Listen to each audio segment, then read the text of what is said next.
Welcome to Archenn Gaming. I'm the Archmaster. So good of you to drop by. So, this is the final video in the Archenn Court series telling you what abilities you get from joining or just serving, allying temporarily with the various Archenn Courts. These are all optional abilities. You can get one or more of them, up to the GM discretion whether or not these are even in the world, and if they are, what they give, what they have available, how long it lasts, etc. Nothing hamstringing or binding the GM. They have full control. So, the first of the mage archetypes is the Arcanist. The Arcanist is all about knowledge. They're all about the stars, because in my world, the starlight, the stars themselves are like a portal to the plane of thought. The plane of thought is behind the universe, and so the stars are little pinholes into the plane of thought, and the plane of thought leaks through these pinholes in the form of starlight, right? So starlight is thought. You look at stars, and you're literally like, downloading information into your head. You're reading thoughts by looking at stars. That's how the world works. People actually, the education system is actually looking at various stars and constellations and downloading information. That's how people learn stuff in my world. Anyway, it's all about knowledge, right? And that's why, divination, which we call revelation, because you reveal something, that's why that's so big among Arcanists, is because that's kind of their primary job, is to reveal things. Kind of reminds me of old school D&D, actually. So, the thing they give you, the first benefit that the Arcanist Archenn Court can give you is really exciting, actually. It's essentially Matt Colville's video toward better rewards, where he says, and again, it's a very meta concept, so if you do it in a meta way, I don't support it. I don't agree, because I don't support anything meta. But the concept itself has merit, if you can find a way to do it immersively, which we have, that's right here. But his idea is essentially, if you want players to be proactive, tell them what they're going to get for being proactive, right? If you want them to delve into the ancient ruins of, the Elven Kingdom, then say, essentially, his example was, you give them a piece of paper and you write the Elven ancient ruins and whatnot, and you tell them all the monsters that are in there, and you tell them the reward at the end, the great sword Bloodfang. Okay, so you tell them, hey, you go to this dungeon, you can fight these monsters, and you can get this reward, 10,000 gold and Bloodfang, right? And so they may not know what Bloodfang is, or exactly what those monsters are, etc., but it gives them a reason to go out and adventure because you gave them the information up front. We like that idea because we like proactive players, but we didn't have a way to give you that information in an immersive way. Now we do. The Arcanist, staring up at the stars, downloading thought and information and knowledge, they're like, oh, we know lots of things. We know that there's an ancient city to the east, or they might even not know where it is. You might have to team up with the Wayfinder Archenn Court to find out where stuff is. But again, GM has full control over how much information they give you. But you go to the Arcanist Archenn Court and you say, hey guys, give me your info, and they say, there's the ancient sword Bloodfang in the bottom of some dungeon somewhere, or they can say it's in the 5th level of a dungeon to the west, or it's in 5th level of this specific elven dungeon to the west in this location, right? However much information you want them to have. But, and they can say, there are these monsters here, or we don't know what monsters are there, or we know there are all these monsters and 10,000 gold of treasure, but we don't know what else, right? You can have all sorts of information, again, GM, whatever you want to give them, right? It's just whatever the stars told the Arcanists. The players don't have any way of actually controlling that, so you can do whatever you want with it. But yeah, it's actually an immersive, diegetic, in-world explanation as to why you can have the toward better rewards style and tell them up front what they get for going out and doing things. It's information that entices to adventure. It says, hey, there's this thing out here. There's, an ancient standing stone or a crystal cave or blah, blah, blah. They can just tell you these things are out there in the world, and you may or may not know why they're there. And this can pair very well with the Wayfinder, where the Wayfinder gives you a map, and you see all these little points of interest. You're like, I don't know what those are. And then you go to the Arcanist, and they can put... I threw my wand. You can go to the Arcanist, and they can put labels on them. And be like, oh yeah, that's the ancient standing stone of the Skirmisher, and that's the ruins of Archenn, etc., right? It's up to you how much you have here. So that's really cool. We like the Arcanist one. Tells you facts, information. It can be other things like, oh yeah, there is a dragon in that cave to the west. Or there is, XYZ. Or even future stuff. Oh yeah, there will be this content. Like prophecy, divination, telling the future, all that kind of stuff. It can be past or present or future. But, oh yeah, in the ancient past, there was this thing over here at this time. We read the stars and we see the facts or how the facts used to be, etc. I would mostly do it present tense, but maybe a little bit of future. The past stuff, I would leave that more for the chanter, the skald, the bard chronicling history in the past and whatnot. I would leave that for them, where they tell you current conflicts and they tell you history of the past. Anyway, we really like the Arcanist. You can actually give them the toward better rewards structure and give them, like, here are all the different pieces of paper, all the things you can go after. What do you want to go after? Boom. That can entice players. Like, ooh, treasure hoard, or, cool magic sword, or this or that, right? And you can be vague or specific. You can say, oh yeah, a magic arcane sword, or an ancient magic arcane sword, or a legendary, right? You can tell them, information, but not all of it, right? And you can say, oh yeah, there's an ancient legendary arcane sword in the bottom of this dungeon. And you don't tell them what's guarding it, right? Entirely up to you. So much fun stuff to play with here. All right.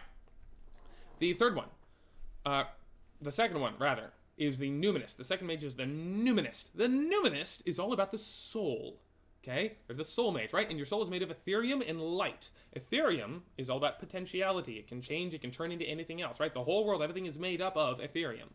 And light, of course, again, is thoughts. Specifically thoughts of, good and evil in nature. Those are, pleasant lights like gold and silver and platinum, and then there are the evil lights, which are dark and rhenium and osmium and other metals. Anyway, what you get for going to the Numinist Archenn Court is they give you, there are three benefits here. One is that you can see the allegiances of other creatures. This helps GMs if you don't want to have the whole morally gray, oh, but is this person truly evil, and why did they do it, etc. You can say, actually, you can just look at the person and see if they're good or evil. It just tells you. You go, you get this boon, this benefit, you have the eyes of sight, and now you look at an enemy, he's an ally, he's an enemy.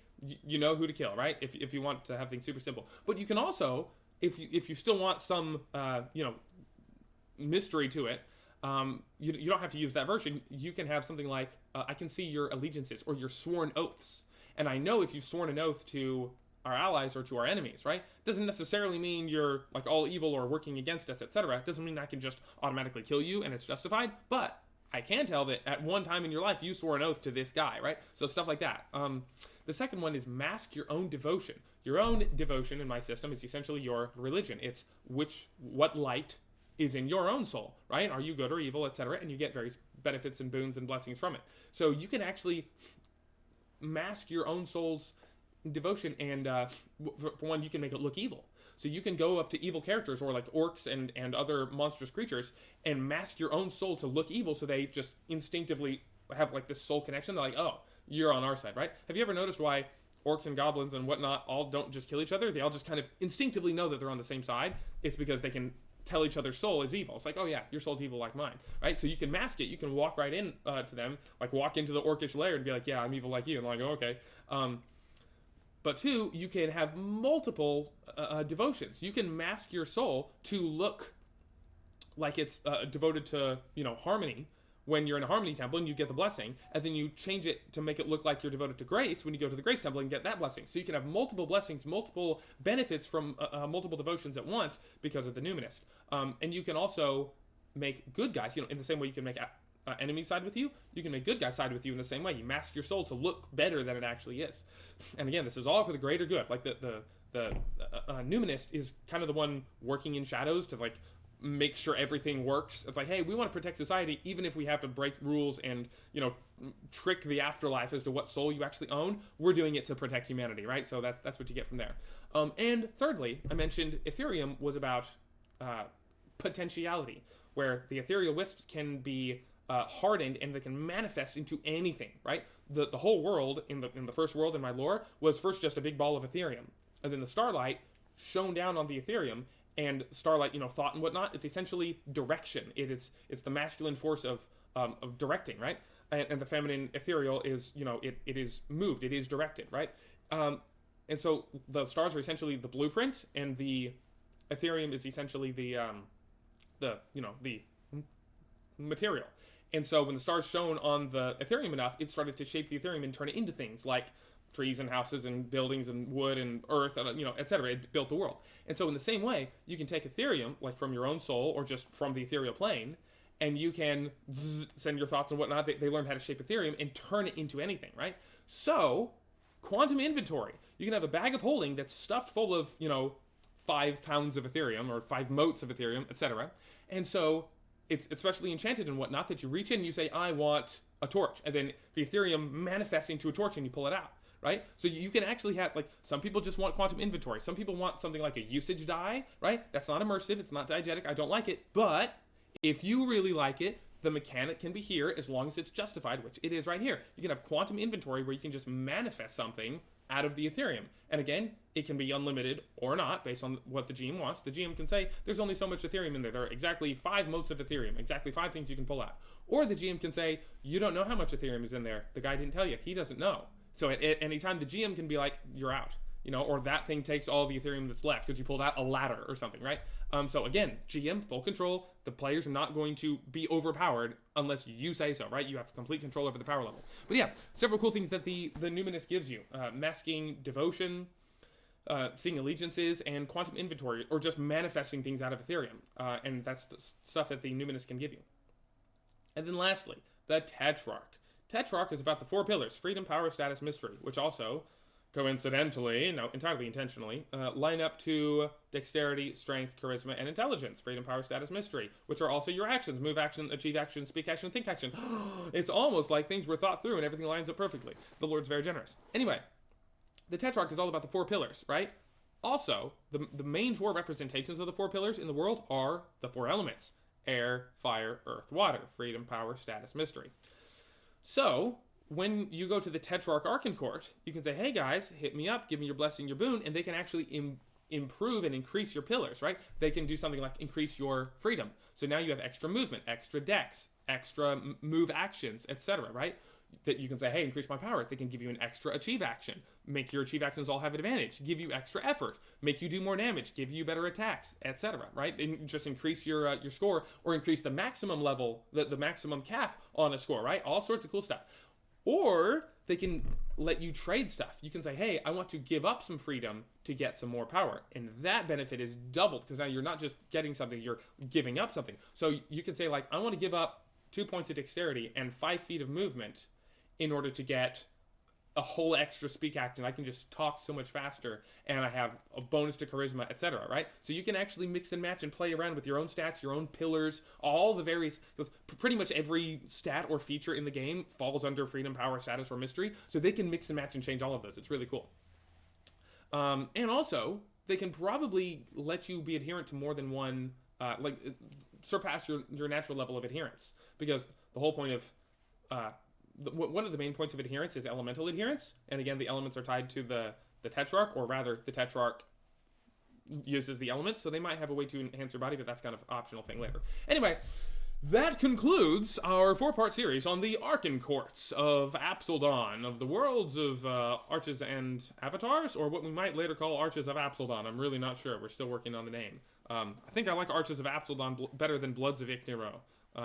But anyway, thank you for watching, liking, and subscribing. These are the actual guilds. These are the actual Archenn Courts that you can put in the game that actually serve different play styles and actually fix meta issues and give the players a certain amount of power level that you yourself want them to have. You know, like the healing surges and static AC, boosted AC, short rests, long rest giving you all your HP back, resurrecting, respawning, etc. However much benefit you want to give them, you can give them.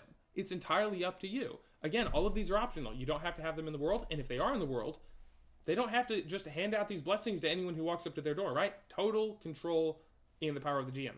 Anyway, thank you for watching, liking, and subscribing, and feeding the algorithm in every way, including hyping and all the new stuff that keeps happening. We have a Discord server and a Patreon. We have one loyal, faithful patron, which is absolutely fantastic. But thank you for watching, and all that. You have a good day, and God bless. And tune in for more next time, because I'll probably next time. Here, look, you see this?